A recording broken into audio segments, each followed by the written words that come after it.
Good morning, beloveds. I got to go to the park today, and the squirrels came out to play. We only saw the blue jays twice, I think. And since I'm still learning how to use the new camera, I don't know that I got any pictures of them.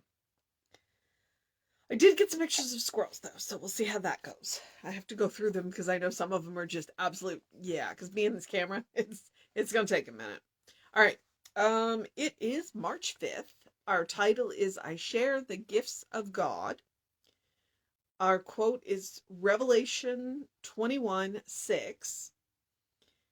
I will give unto him that which is athirst of the fountain of the water of life freely.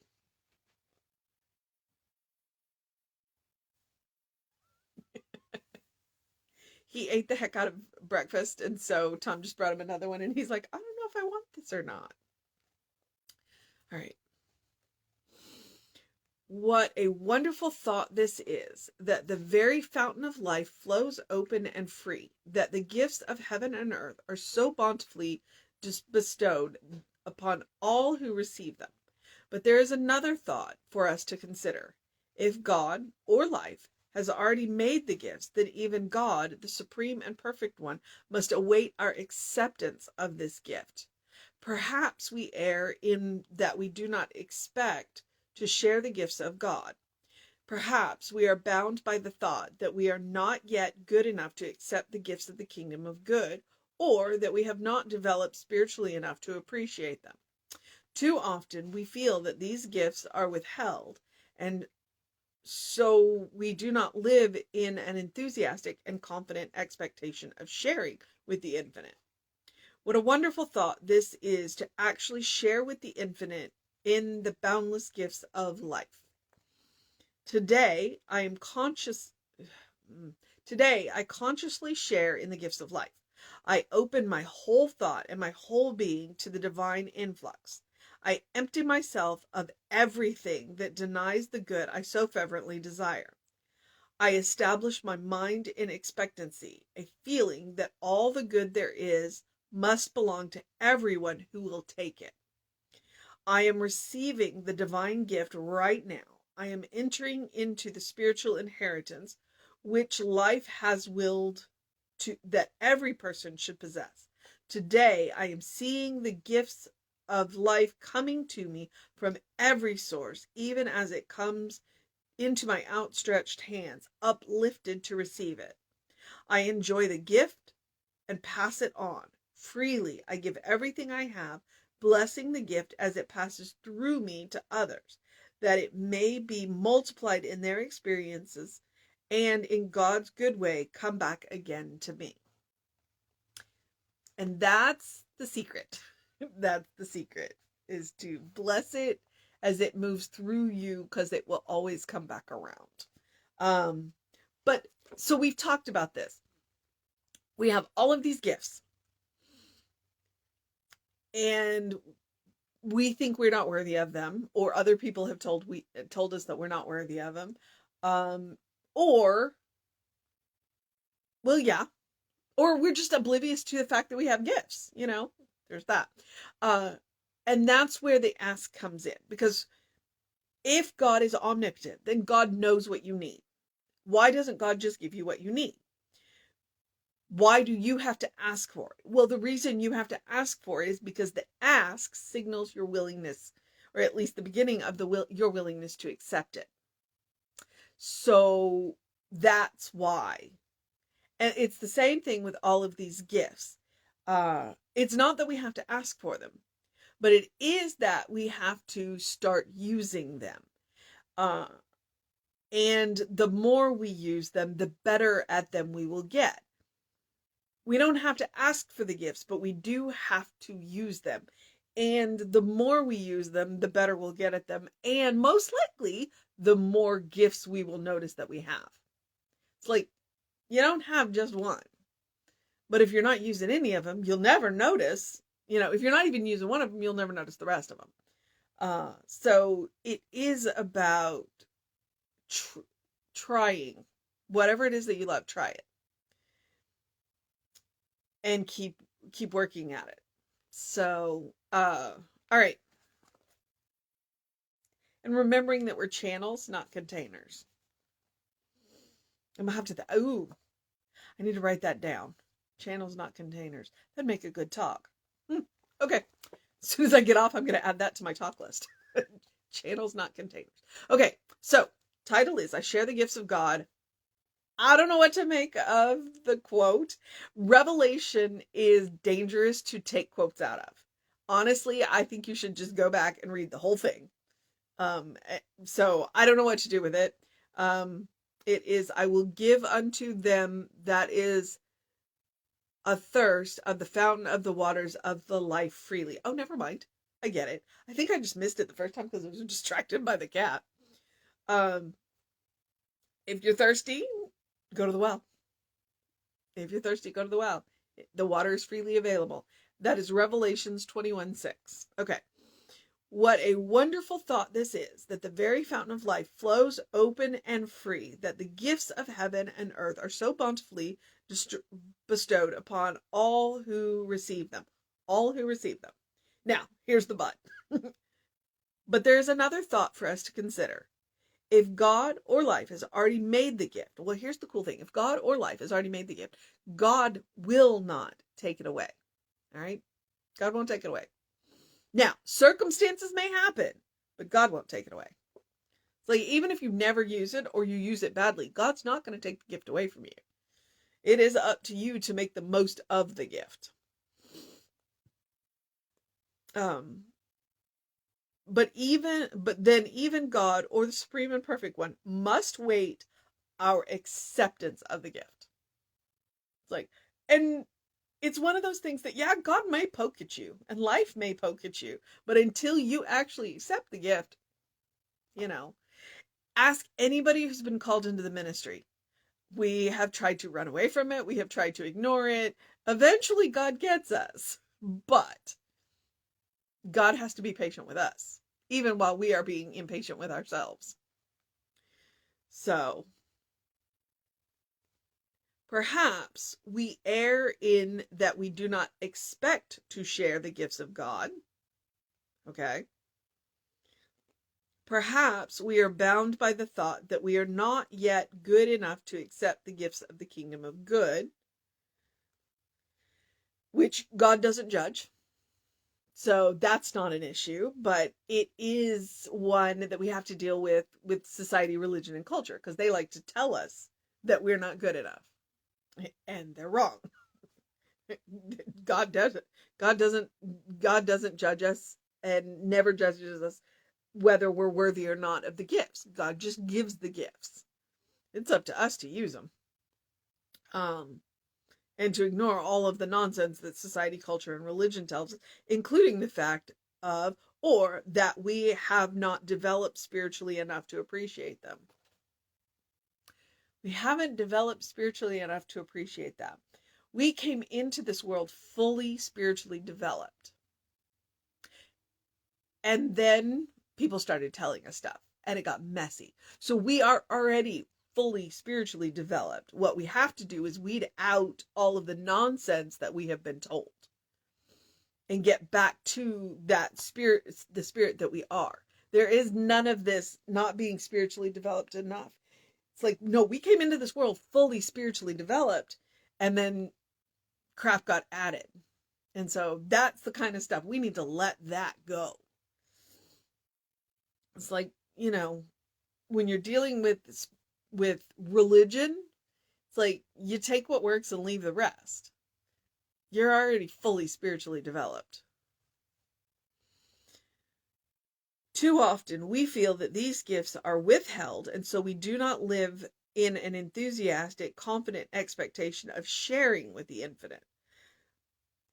And why do we feel like they're withheld? Because we've been told by outside sources that we're not worthy. Never by the inside source. The inside source absolutely believes that we are worthy. But outside sources have often told us that we're not. Well, the outside sources are wrong. And the only way to accept our gifts is to do it, to go out and get started. So what a wonderful thought this is, to actually share with the infinite the boundless gifts of life. It's like, go live your life. To heck with what anybody else says about it. You know? And when I say anybody, all the people who style themselves as authority, I always hit religion, culture, and society, you know, because they have definite ideas, and their definite ideas don't always define us. In fact, frequently they don't. It's like that's a generality, and we are specifics. Today, okay, so here, the second paragraph, it's all those power statements, those affirmations about accepting who we are and what we are.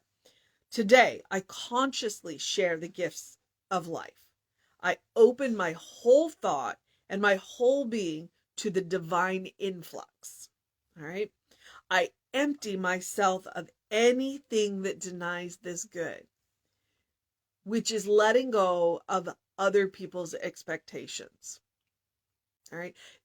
I see a meme that says, you know, what to wear after 40 or what not to wear after 40. Maybe that's it. What not to wear after 40. The weight of other people's expectations. Okay. And frankly, that's any age. It's like the weight of other people's expectations. Let them go. Frequently, that's what's holding you back. It's like other people. I mean, we all have, you know, like we have jobs. There are things that we have to do. We have bills to pay. There are expectations, but there's a whole lot of expectations that we carry around and we live up to that aren't ours and do nothing to enhance the quality of our life. So those are the expectations we need to shed. I establish my mind in expectancy, a feeling that all the good there is must belong to everyone who will take it. There is good. There is enough good in the world for absolutely everyone. We don't have to take it away from each other. And so one of our jobs is to accept that good for everyone that will take it. It's like, I know it is here. Bless you. I am receiving the divine gift right now. I am entering into the spiritual inheritance which life has willed that every person, and I would say every being, every living being, should possess. Today, I am seeing the gift of life coming to me from every source, from within and without. And even as it comes into my outstretched hands, uplifted to receive it, because I have to reach back. I have to reach back. It is up to us to, to reach out and accept those gifts. So it is my outstretched hands uplifted to receive it. It's like, I got a part to play in this too. I have got to be willing to accept it.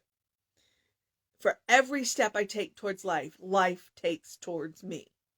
If I don't take any steps towards life, life's going to sit there and wait. It's the nature of the way it has been set up. And sugar, I see you don't do that. I enjoy the gift and pass it on. Freely, I give everything I have, blessing the gift as it passes through me to others. Remember, I've pounded on that idea that we are divine channels. We are absolutely divine channels for moving the gifts of spirit from the unseen into the seen. That's our job. It's an easy one. It's what we do all the time, from the unseen into the seen. We are divine channels for that amazing good that exists everywhere, all over the place. We get to channel it through us into the material world. So, blessing the gift as it passes through me to others, that it may be multiplied in their experience, and in God's good way, come back to me. That's the idea of reciprocity. What I send out, I will get back. It may not look like what I sent out, but it'll be amazing when it comes back. So, all right. I share in the gifts of God. So the mission today, I would say the mission today is to empty ourselves of everything that denies the good that we desire. When we have those negative thoughts, as a dear friend of mine likes to say, cancel, cancel, that's not mine. That's not me. Anything that gets between us and our good, then we need to look at it and go, are you real? No. You can go back to the no thing that you are. Go back to the no thing that you are. Empty ourselves of everything that denies the good that we want, that we fervently desire, as he says. So that is the mission today. When you see the negative thoughts crop up, look at them. Ask them where they come from. And if they are coming from a source, from a wound that needs to be healed, you know where your work is. If it's something that's just crossing your mind, surf it. Let it go. Let it go. All right, beloveds. We are, what is it that I said? We are channels, not containers. Okay. As always, I do encourage you in the spiritual practice of doing something loving for yourself, doing something kind for yourself, doing something compassionate for yourself, whatever that looks like. Absolutely anything, big, small, does not matter. Point is to do that. To have an experience for yourself every day that is absolutely kind, loving, and compassionate to yourself. It can be 3 deep breaths. It can be enjoying a cup of coffee or tea or hot chocolate, or we're coming into it's going to be 80 degrees today, something cool. Or, take a nap, take a walk, spend time with somebody that means something to you. Take care of something that's been niggling at you. I say take rest, but sometimes it's just, we need to gird our loins and just take care of something that we haven't wanted to do in a while.